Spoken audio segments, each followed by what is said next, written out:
আল্লাহর ওলি হযরতে আবুল খায়ের রহমাতুল্লাহ আলাইহি, ঠিক আছে থাকেন না থাকেন, উনি বলেন, ও জগতের মানুষ,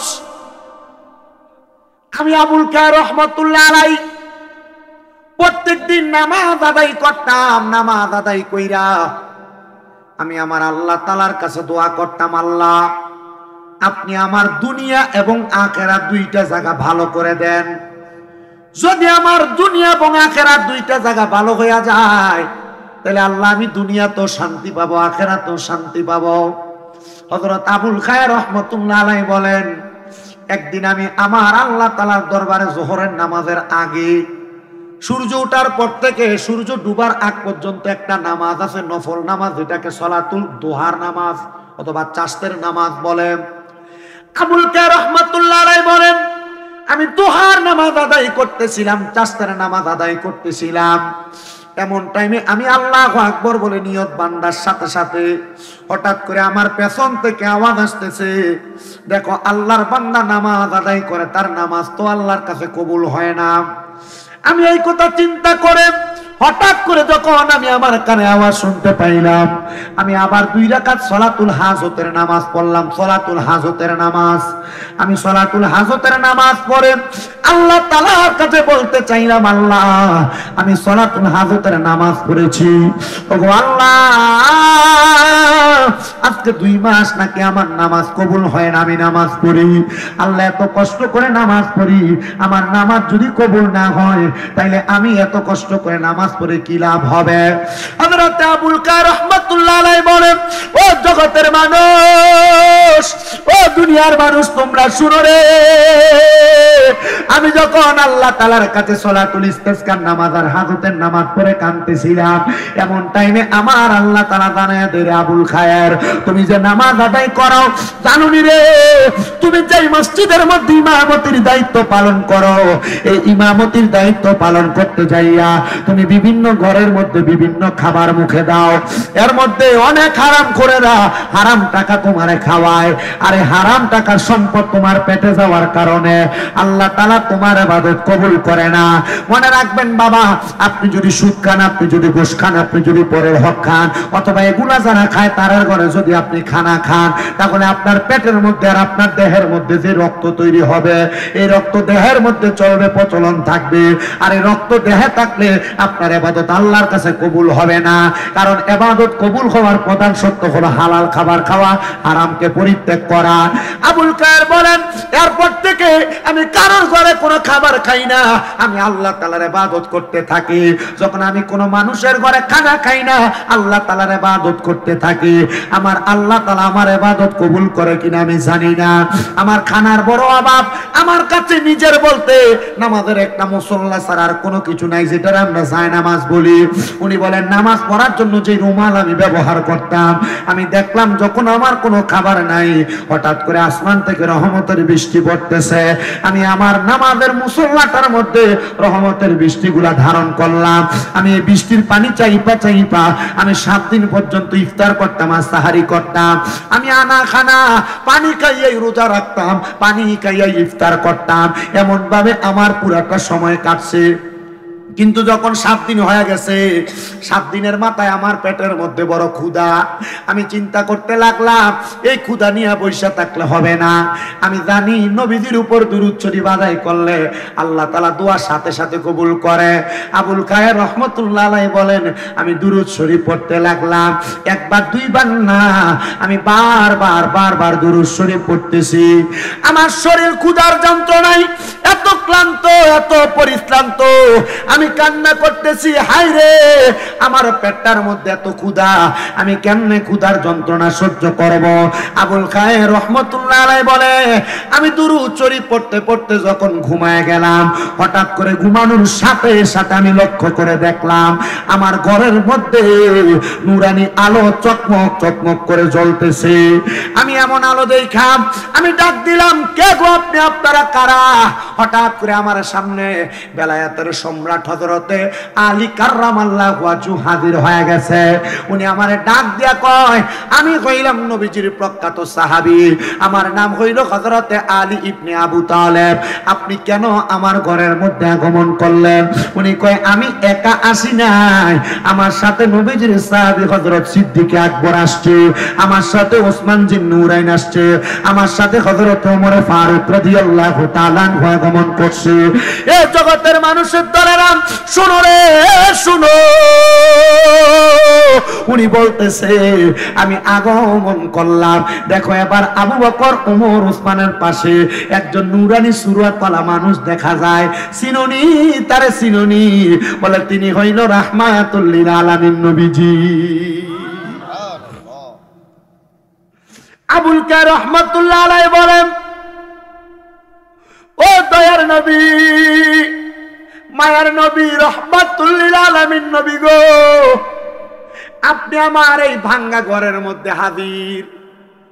নবীজি কারণটা কি আমারে বলবেন নিরে আবুল কায়ের?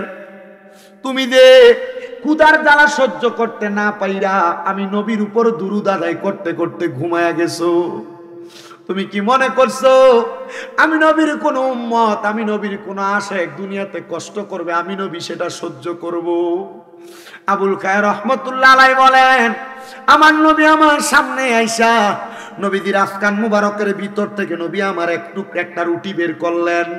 নবী রুটিটা বের করে আমি আবুল খায়েরের হাতে প্রদান করলেন।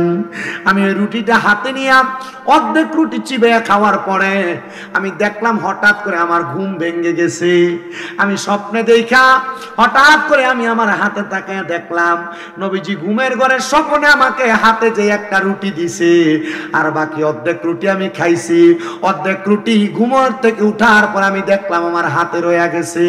তখন আবুল খায়ের রহমতুল্লাহ আলাইহি এ পুরা ঘটনার মূল কথা সারাংশ লিখেছেন যে শোনো দুনিয়ার মানুষ, নবীর কোন সাচ্চা পাক্কা উম্মত যদি নবীর উপর দুরূদ শরীফ আদায় করে থাকে তাহলে আমার নবী রাহমাতুল লিল আলামিন নবীজি ওই ব্যক্তির উপর নবীজি রহমতের হাত বুলিয়ে দেয়, আমার আল্লাহ তাআলা তার উপর রহমতের হাত বুলিয়ে দেয়। আসেন ওই নবীজির রহমত পাওয়ার জন্য আমরা মুহাব্বতে নবীজির দুরূদ শরীফ আদায় করি। আল্লাহুম্মা সাল্লি আলা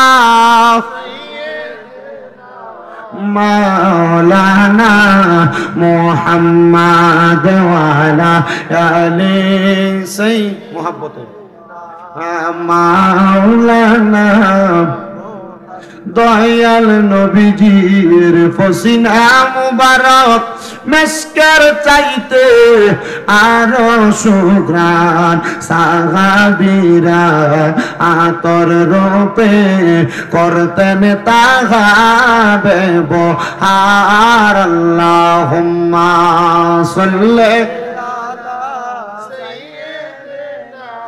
মাওলানা মুহাম্মাদ ওয়া আলা আলি সাইয়্যিদিনা মাওলানা মাদ লা ইলাহা লা কালেমা লা ইলাহা লা জোর লা ইলাহা حسبي ربي جل الله পরের মাল ফি কলবি গায়রুল্লাহ নূর মুহাম্মদ সাল্লাল্লাহু পরের লা ইলাহা ইল্লাল্লাহ লা ইলাহা লা ইলাহা আরে অনেক দূরে মদিনা আমরা কেমনে যাব জানি না। আপনারা বলেন আমরা সবাই মদিনা যাইতে চাই কি চাই না? ওরে গত বছর তো আসার পরে আমার মাথার মধ্যে লম্বা বাবরি চুল ছিল, মাত্র 3.5 মাস হয় আমি আমার নবীজির রওজা মুবারক জিয়ারত করে আসছি রে বাবা। আমি আপনাদের জন্য খাস করে দোয়া করব আল্লাহ তাআলা যেন আপনাদেরকে মদিনা শরীফ একবার যাওয়ার নসিব জিয়ারত জিয়ারত নসিব করে। কেন মদিনাতে যাবেন? যেহেতু খুশবাস কাদিরিয়া গাউসিয়া দরগা শরীফে আসছেন, আমি আপনাদের কাছে মদিনা শরীফ যাওয়ার একটু ছোট্ট ফজিলতের কথা বলি। আমি যেই দিন নবীর হাদিস পড়ছি, নবী বলছেন মান যারা কবরি ওয়াজাবাত লাহু শাফাআতি ইয়াউমাল কিয়ামা। নবী বলে উম্মত, দুনিয়ার জমিনের মধ্যে যেই ব্যক্তি আমি নবীর রওজা জিয়ারত করে তার জন্য সুপারিশ করা আমি নবীর জন্য ওয়াজিব হয়ে যায়। রাহমাতুল লিল আলামিন নবীজির এই হাদিস যেদিন আমি পড়লাম, আমি মনে মনে নিয়ত করলাম, ইয়া রাসূলুল্লাহ, আমি আমার মরণের আগে একবার হইল আপনার রওজা মুবারক জিয়ারত করতে আসব। কিন্তু আমি যেই দিন মদিনা শরীফের সামনে গেছি, আমি সেই দিনই নবীজির রওজার সামনে দাঁড়ায় দাঁড়ায় বলছি, ইয়া রাসূলুল্লাহ, এত তাড়াতাড়ি যে আমার আল্লাহ তাআলা আমার দোয়া কবুল করবে আমি বুঝতে পারি নাই। ও মায়ার নবী, আল্লাহ মহান, আল্লাহ বড় মহিয়ান গরিয়ান, আপনার রওজার সামনে দাঁড়ায় দাঁড়ায় আপনার সালাম দিতেছি গো নবী, আপনি আমার সালাম কবুল করেন গো নবী। আপনার রওজা মুবারক দেখার পরে আমার মনের মধ্যে একটা আশা জাগছে গো নবী। আপনি নবী রওজা দেখতে এত সুন্দর, আপনি নবী রওজা মুবারকের সোনালী জালি মুবারক দেখতে এত সুন্দর, না জানি আপনি নবীজি দেখতে কত সুন্দর। ও নবী গো, এখন আপনার রওজার সামনে দাঁড়ায় দাঁড়ায় আরেকটা নিয়ত করতেছি, নবী আপনার রওজা মুবারক যেহেতু দেখে ফেলেছি, আপনি নবী মরণের আগে আমারে একবার দেখা দিয়েন গো নবীজি। আমি এই কথাটা শুধু বলি নাই, আমি 7 দিন পর্যন্ত 5 ওয়াক্ত নামাজের পড়ে আমার নবীজি রওজার সামনে দাঁড়ায় দাঁড়ায় নবীজির সালাম দিছি। আমি সালাম দিয়া আমার নবীজি রওজার সামনে থেকে যেই দিন মক্কায় চলে যাব, আমি আমার নবীজি রওজার সামনে দাঁড়ায় দাঁড়ায় বলছি, ইয়া রাসূলুল্লাহ, বাংলাদেশের কত মানুষ মক্কা মদিনা আসার জন্য কান্দে, কিন্তু টাকা নাই, সামর্থ্য নাই, এরা মক্কা মদিনা আসতে পারে না। নবী গো, তাদেরকে ঘুমের ঘরে মরণের আগে একবার আপনার চেহারা মুবারক দেখাইয়েন। আমি এই দোয়াটা করার পরে আরেকটা দোয়া আল্লাহ তাআলার কাবা ঘরের মধ্যে ধরে ধরে বলছি, আল্লাহ তোমার কাবা ঘরটা দেখতে বড় সুন্দর, তোমার কাবা ঘরের মধ্যে 1 ওয়াক্ত নামাজ পড়লে 1 লক্ষ ওয়াক্তের সওয়াব হয়, তোমার নবীর মদিনা শরীফের ভিতরে 1 ওয়াক্ত নামাজ পড়লে 50,000 ওয়াক্তের সওয়াব হয়। আল্লাহ, কত মানুষ দুনিয়ার জমিনে নামাজও পড়ে না, ইবাদতও করে না, তারা কোন দিন 1 লক্ষ ওয়াক্ত নামাজ পড়বো তারা নিজেও জানে না। ও মুসলমান ইমানদারের দল, আপনি 1 লক্ষ ওয়াক্ত নামাজ কোনোদিন পড়তে পারবেন কিনা আমি জানি না, তবে আপনার কাছে ওয়াদা, আপনার কাছে আমার আবদার রে বাবা, কক্সবাজার ট্যুর দেওয়ার জন্য আপনি 10-15-20 হাজার টাকা বাজেট করেন, আপনি এই টাকাটা মক্কা মদিনা যাওয়ার জন্য বাজেট করবেন। বলে হুজুর, এই টাকা দিয়ে তো মক্কা মদিনা যাওয়া যাবে না, সর্বনিম্ন বর্তমান বাজারে 1,70,000 টাকা লাগে উমরা হজে যাইতে। আপনি নিয়ত করবেন, কারণ নবীদের হাদিস, নিয়াতুল মুমিনিন খায়রুম মিন আমালি, মুমিনের নিয়ত তার আমলের চাইতে উত্তম। আপনি যদি মক্কা মদিনা নাও যাইতে পারেন গো, আপনার আমল নামার মধ্যে মক্কা মদিনা তাওয়াফ জিয়ারতের সওয়াব হয়ে যাবে। মুসলমান, আমি তাকে দেখছি নবীজির রওজা মুবারকের ভিতরে যখন মানুষ ঢুকে, আমি দেখলাম অনেকের চোখগুলা দিয়া বায়া বায়া পানি পড়ে। আমার লগের একজন ভাই জাকারিয়া, তারা দিগাইলাম কান্দোকা, এ আমার উল্টে প্রশ্ন করে, হুজুর আপনার চোখে তো পানি। তখন আমি চিন্তা করলাম, নবীজিকে ভালোবাসে নবীর কোন আশিক যদি নবীর রওজার সামনে আসে, এই ব্যক্তি কান্না করা ছাড়া থাকতে পারে না, তার চোখের পানি নবী দেখার বেদনায় এমনি ভায়া ভায়া পড়বে। ও বাবা, তোমার কুশবাসের মসজিদের ভিতরে, এলাকার মসজিদে, বাংলাদেশের মসজিদে 1 ওয়াক্ত নামাজ পড়লে 1 ওয়াক্তের সওয়াব পাইবা, কিন্তু মদিনার মসজিদে 1 ওয়াক্ত নামাজ পড়লে তো 50,000 ওয়াক্তের সওয়াব পাইবা।